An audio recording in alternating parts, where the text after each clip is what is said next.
Hello বন্ধুরা, ষষ্ঠ অধ্যায়ে আপনারা পড়েছেন কিভাবে ভোলার বিয়ের জন্য মুন্নি উত্তরপ্রদেশ থেকে পশ্চিমবঙ্গে ফিরে এসেছিলেন।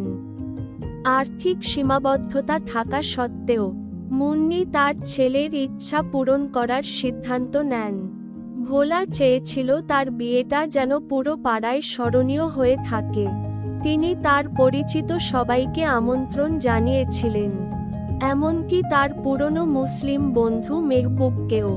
দুজনেই বিয়েতে উপস্থিত ছিলেন এবং ভোলার বিয়ে মহা ধুমধাম করে পালিত হয়েছিল।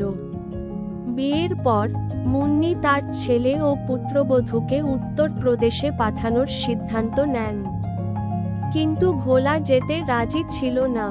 তখন ফুল একটি সমাধান খুঁজে বের করে এবং তাকে রাজি করিয়ে ওম প্রকাশের সঙ্গে ভোলাকে উত্তরপ্রদেশে পাঠিয়ে দেয়।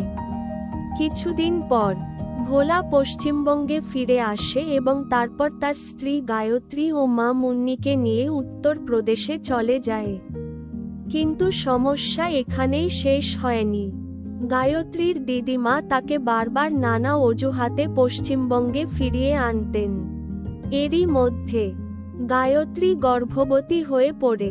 বাঙালি প্রথা অনুযায়ী প্রথম সন্তান বাবা মায়ের ঘরে জন্মায়, তাই গায়ত্রীকে পশ্চিমবঙ্গে ফেরত পাঠানো হয়েছিল। এদিকে ভোলা উত্তরপ্রদেশে একা হয়ে গেল। স্ত্রীর অভাব তাকে সারাক্ষণ তাড়া করে ফিরত। অবশেষে 2 মাস পর সে একটি কঠিন সিদ্ধান্ত নিল এবং স্ত্রীর সঙ্গে থাকার জন্য পশ্চিমবঙ্গে চলে গেল। এই সিদ্ধান্তটি তার আত্মসম্মানের উপর প্রচণ্ড চাপ সৃষ্টি করেছিল, কারণ শ্বশুরবাড়িতে জামাইয়ের সম্মান বেশিদিন টেকে না। ধীরে ধীরে ভোলার টাকা ফুরিয়ে গেল।